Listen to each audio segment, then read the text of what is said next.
2014 বিশ্বকাপের ফাইনালে স্বপ্নভঙ্গের পর এক বছরে মাথায় কোপা আমেরিকার ফাইনাল খেলে আর্জেন্টিনা। সবাই ধরে নিয়েছিল দেশের হয়ে এবার হয়তো মেসি সেই ট্রফি জয়ের খরা কাটতে যাচ্ছে। তবে সেবারও খালি হাতে ফিরতে হয় মেসিকে। পরবর্তী বছরে শতবর্ষী কোপা আমেরিকায় আবারও ফাইনালে দেখা হয় চিলির সঙ্গে।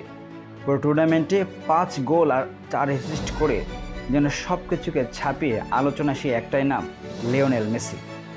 শিরোপা থেকে কেবল এক কদম দূরে। তবে এবারও পেনাল্টি শুট আউটে স্বপ্নভঙ্গ লিওনেল মেসির আর্জেন্টিনা।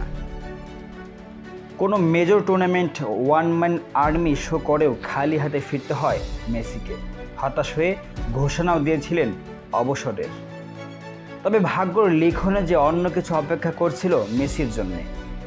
অপেক্ষার ফল সর্বদা মিষ্টি হয়। তার জলজান্ত উদাহরণ বোধ হয় মেসির কেরিয়ারের পূর্ণতা পাবার সাথে জড়িয়ে আছে। সেই 2016 সালে স্বপ্নভঙ্গের পর 8 বছরে ব্যবধানে দেশকে কোপা আমেরিকা এবং স্বপ্নের বিশ্বকাপ জয় করে মেসি চলে যান সব তর্ক বিতর্কের ঊর্ধ্বে।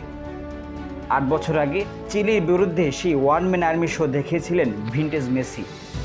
24-এর কোপা আমেরিকায় আজকের ম্যাচেও এক মুহূর্ত দেখা গেল তার একখণ্ড চিত্র। ব্যবধানটা 8 বছরের। দেশের হয়ে কিছু না জেতার সম্মানিত মেসি থেকে সর্বকালের সেরা লিওনেল মেসি।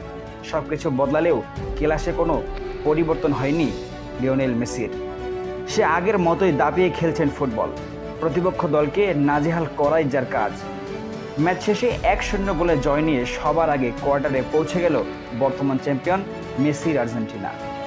নিজের শেষ কোপা আমেরিকা হয়তো জিতেই নিতে চাইবেন লিওনেল মেসি।